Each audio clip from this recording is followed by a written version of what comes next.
hope you're having a fantastic week, Lakeside. Today, we get a behind-the-scenes look at videography and catch a recent toy drive hosted by National Honor Society, where we take a look back at Lakeside's first girls basketball state championship with one of the players. Warrior Times produces weekly newspapers. Teens for Christ holds a bake sale. The robotics team begins engineering. All this and more on Lakeside Lutheran News.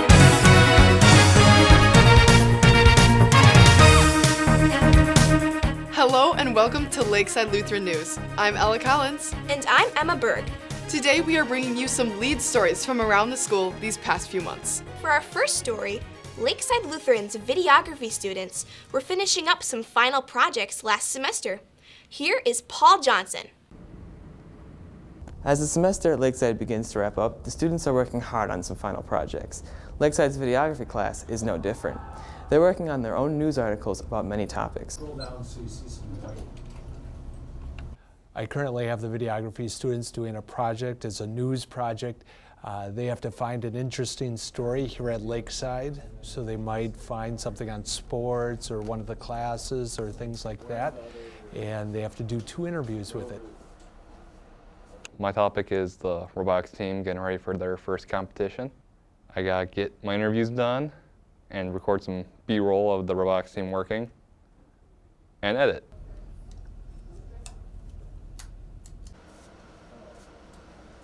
My topic is the NHS toy drive. I've gotten footage from the toy section at a store called Marshall's, and I'm interviewing the vice president and the president of NHS, Abby Buxa and Sammy Anderson.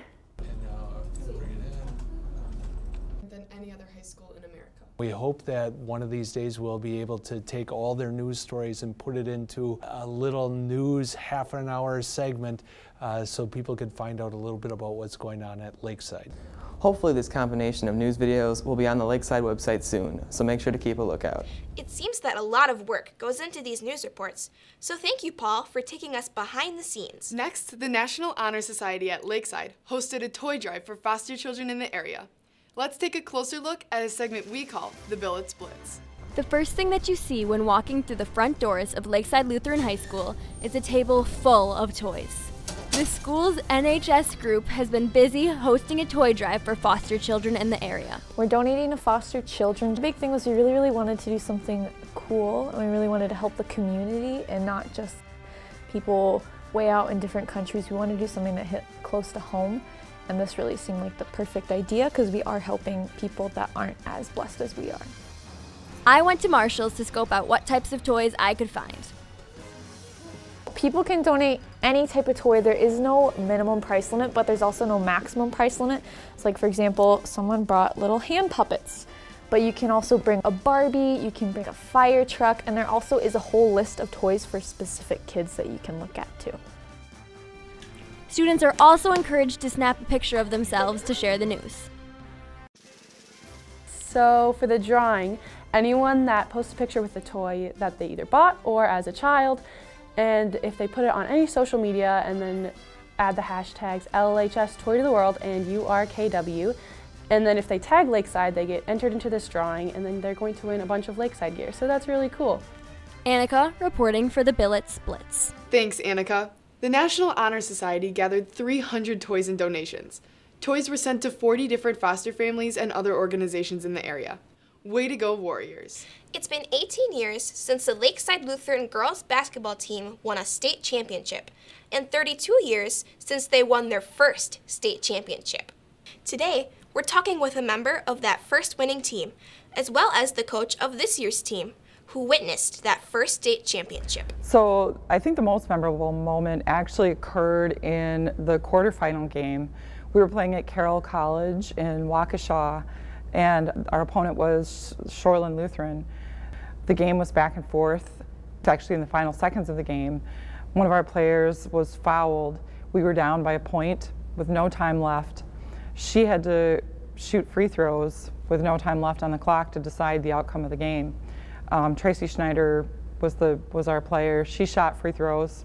She shot 1, and the Shoreland Lutheran coach called a timeout to ice her, and when she went back out on the floor to shoot the second free throw to win the game, we were all on the sideline. There's nobody on the free throw line with her, And so in the middle of the court, she had to make the shot. She swished it, and we just went mad.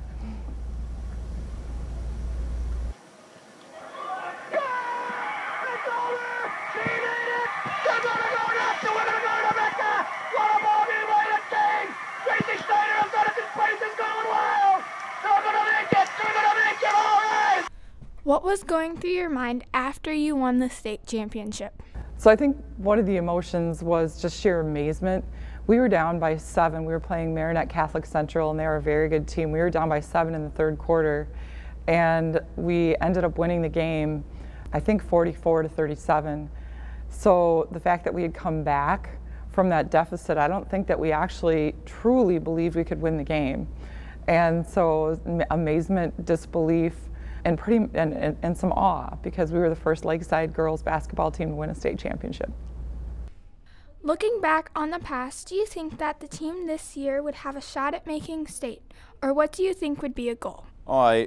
Initially, this year's girls basketball team, initially I would be looking at this year and just keep everything in a progression. Everybody's dream, I think everybody's dream is to win a state championship. And if you just begin looking at, can we win a conference championship? If you can survive through the conference, then start thinking about, well, now can we win a regional championship? Now can we win a sectional championship? Now can we get to Green Bay? So I don't think we can put too far ahead of us. We want to focus on the good teams that we have around us in the conference first. The Warriors currently have a 9-5 record. Coach Osmus said that the players are showing constant improvement, a positive sign that could point the way to Green Bay for this year's team.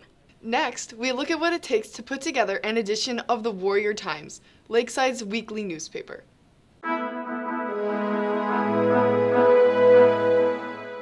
As the winter season slowly crawls in at Lakeside, the activities here change as well. While some activities like basketball and wrestling only come during winter sports seasons, some activities last the whole year. Way back in room 515, the Warrior Times staff is busy at work, publishing next week's paper. I am an editor of the newspaper. I work on the back page, and I help others when they are in need of assistance, like if somebody's gone or something like that, then we all try to help and pitch in when somebody needs help. From editorials to the scores of last night's game, the Warrior Times provides students with all the information they want coming from their own peers instead of adults. Articles are written, edited, and then published by the editorial staff all before Friday morning deadline. We use a formatting system called InDesign. We like to joke that if InDesign had a neck, we would strangle it because it takes forever to load, and sometimes it doesn't save stuff. Sometimes there's kinks or like things get moved or disappear. Despite some of InDesign's challenges, newspaper has its perks. This year's journalism class split into 2 teams to produce papers of their own. It was an eye-opener to many of them into the life of an editor. I'm pretty confident about it. I think that our team should win. We're doing pretty good right now. While there is lots of work to be done, there is fun to be had along the way. Thank you for that report. The Warrior Times will be using their best 2 editions for an upcoming competition. A student group called Teens for Christ set up a bake sale to raise funds for a recreational outreach center in the area. Let's take a look.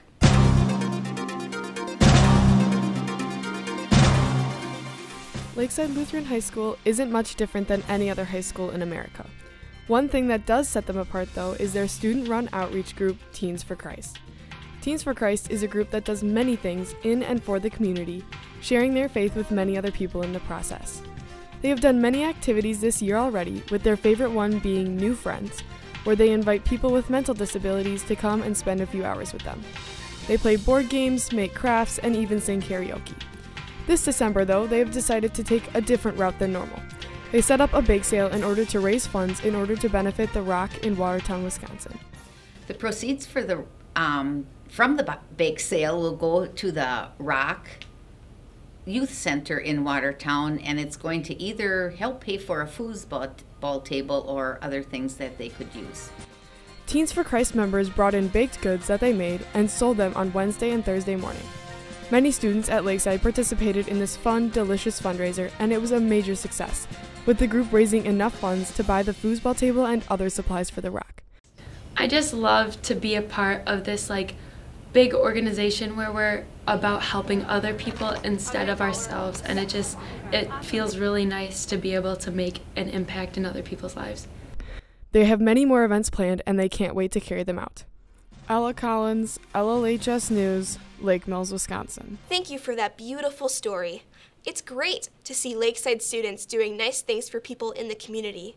We can't wait to see what Teens for Christ does next. At Lakeside, students are preparing for the future.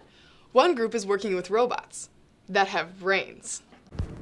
As many students here at Lakeside know, they are not allowed on the stage. Although it may be a quick and easy way to get to class, there is something in the way. A big playing field for a club that many here may not know exists, the Robotics Club. The robotics team is 2 teams of about 8 people each that make a VEX robot to participate in whatever contest VEX Robotics comes up with that year. What's new with them in their second year? Oh goodness, what is new this year? We do have new parts, as in like a brain, which is the unit we control, along with motors, and a new competition called Turning Point. Now, what are they working on during their practices? Well, the work is a little bit slow this year. VEX came out with a new type of robot. As the kids like to say, it's a new brain and new motors. And we ordered that in September, and it is now end of December, and it's still not here. So there's been a lot of design, a lot of brainstorming, prototyping of some individual parts, but not a lot of building of the robot and testing it. What's their biggest challenge for this year's competitions? Probably the time crunch is our biggest obstacle, with so much of it getting closer and closer to competition. I believe we're just above a month now by 2 days left to competition, and neither team has a brain attached to the robot. This has been Tim Nommensen reporting. Thank you for that report, Tim. And thank you for watching Lakeside Lutheran News. We'll see you again next time.